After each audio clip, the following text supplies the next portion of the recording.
Bonjour à toutes et à tous, j'espère que vous allez bien. Aujourd'hui, on se retrouve pour notre émission F-News Actu, l'édition du mardi 2 mars. Et on va directement revenir sur les matchs de ce week-end, tout ce qui a changé en termes de classement, les résultats. Et sans plus attendre, on va aller voir ce qui s'est passé du côté de notre championnat de France, avec notamment la victoire écrasante du Paris Saint-Germain 4-0 contre le dernier malheureux Dijon, qui n'a rien pu faire contre cette équipe du Paris Saint-Germain.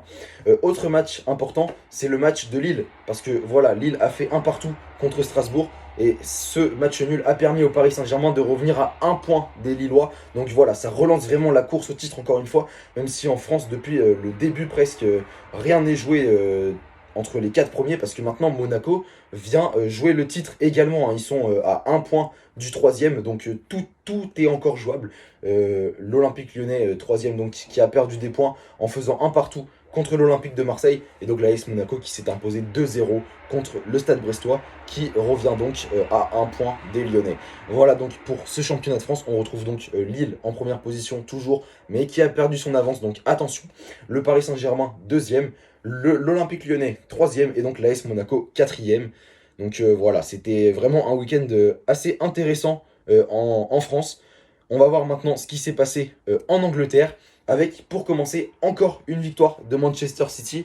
Victoire 2 buts à 1 contre West Ham. Victoire un petit peu compliquée pour les Citizens, qui ont réussi tout de même à gagner. Et donc qui prennent maintenant 13 points d'avance sur Manchester United. Manchester United qui n'a pas gagné contre Chelsea. Match nul 0-0.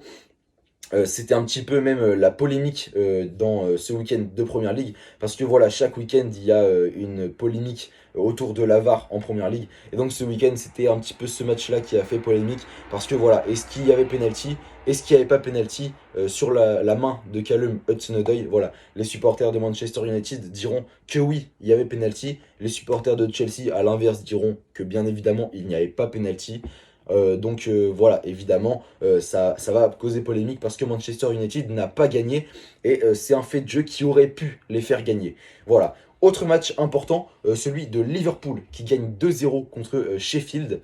Donc voilà, ça fait longtemps que Liverpool n'avait plus gagné. Ils étaient sur des défaites, des matchs nuls, et enfin une victoire. Voilà, leur dernière victoire, il me semble que c'était leur match contre Leipzig en Ligue des Champions. Donc voilà, ça remonte quand même à 2 semaines maintenant. Liverpool qui regagne enfin. Et donc, le dernier match que j'ai mis, c'est bien sûr le match de Tottenham 4-0 contre Burnley, avec un énorme Gareth Bale qui semble revenir au haut niveau, avec 2 buts et une passe décisive. Voilà, le Gallois qui a su montrer le chemin à Tottenham dans ce match contre Burnley.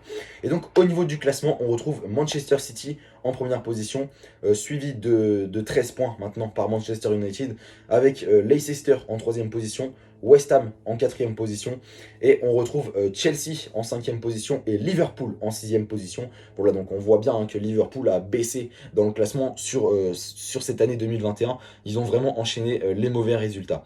On passe directement à la Serie A, avec pour commencer le résultat décevant de la Juventus. Match nul un partout contre cette équipe de Vérone. On se rappelle que la dernière fois qu'on en avait parlé de cette équipe de Vérone, c'était dans un match contre le Napoli, avec une victoire 3 buts à 1 donc, de cette équipe. Donc voilà, cette fois-ci, ils ont mis à mal la Juventus, mais la Juventus qui conserve sa troisième place dans le classement de cette Serie A. En première position, on retrouve l'AC Milan, qui donc a battu l'AS Roma 2 buts à 1, avec notamment un penalty de Franck Yannick Kessié. Voilà, donc l'AC Milan sans Zlatan, qui va partir maintenant faire le festival de la musique à côté de Monaco, et qui donc va devoir, c'est un petit peu la polémique, hein, du côté de l'Italie, est-ce que Zlatan a bien fait d'accepter cette invitation, parce que voilà, il sera pendant une semaine là-bas, et entre-temps, il y a des matchs, donc comment est-ce qu'il va faire pour s'entraîner? Voilà, c'est un petit peu la polémique du côté de l'Italie, mais en tout cas, lui, il a accepté, son club l'a autorisé à partir, donc il va y aller, il va y participer, et à voir comment est-ce que ça va s'organiser. Et donc l'Inter de Milan qui conserve sa troisième place en ayant gagné ce week-end. Donc l'Inter qui est toujours premier, l'AC Milan toujours deuxième, la Juventus troisième. En quatrième position maintenant, on retrouve l'Atalanta, donc qui est passé devant la Roma. Roma cinquième, le Napoli qui s'est imposé également ce week-end, qu'on retrouve à la sixième position. Et en septième position, on retrouve la Lazio. Voilà les matchs en Serie A.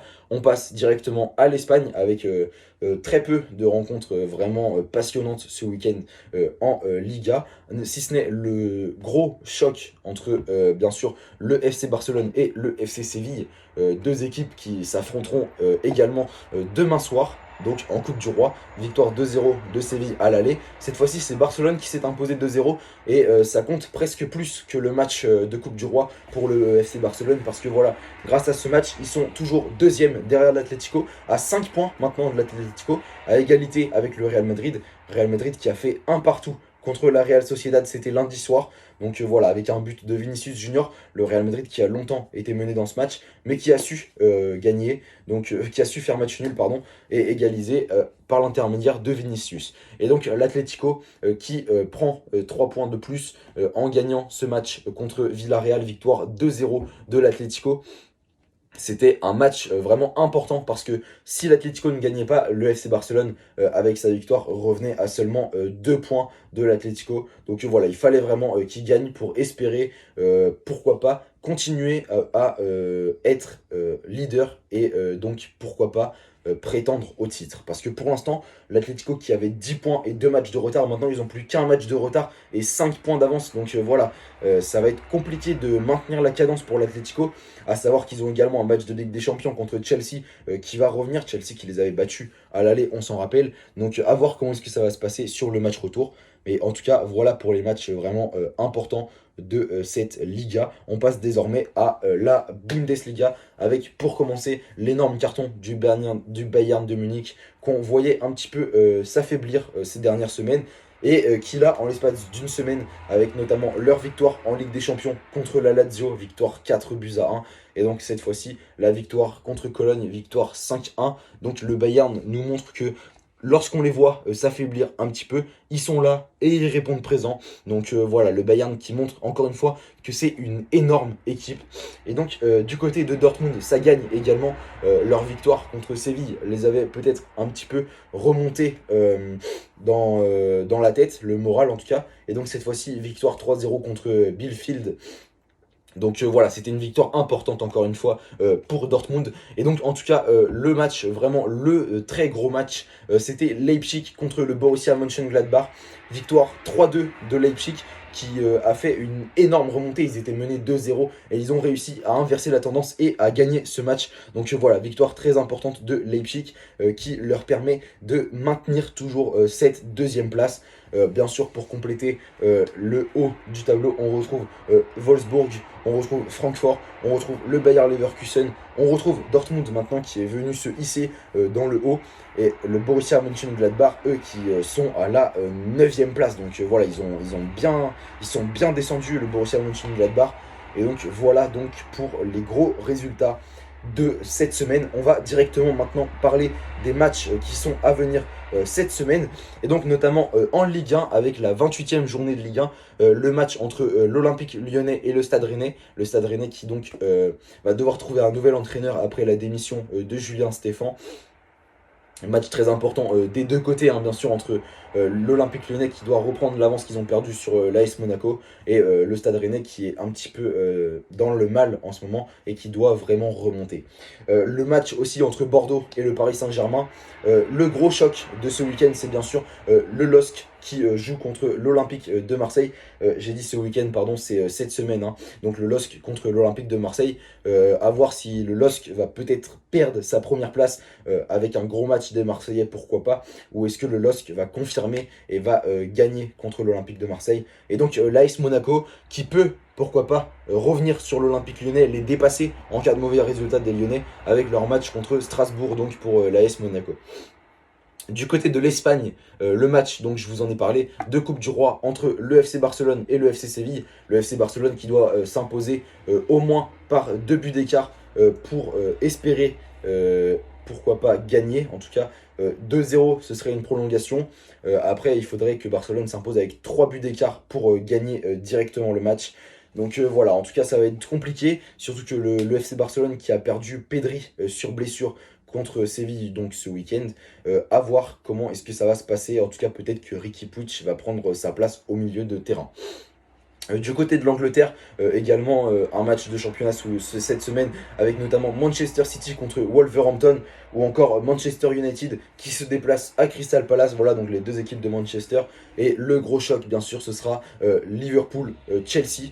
Voilà donc un gros match entre ces deux équipes qui sont au coude à coude au classement. On l'a vu tout à l'heure, Chelsea 5e, Liverpool 6e. Voilà donc ça va être un gros choc. Et donc la journée d'Italie avec notamment le match Juve-Spezia.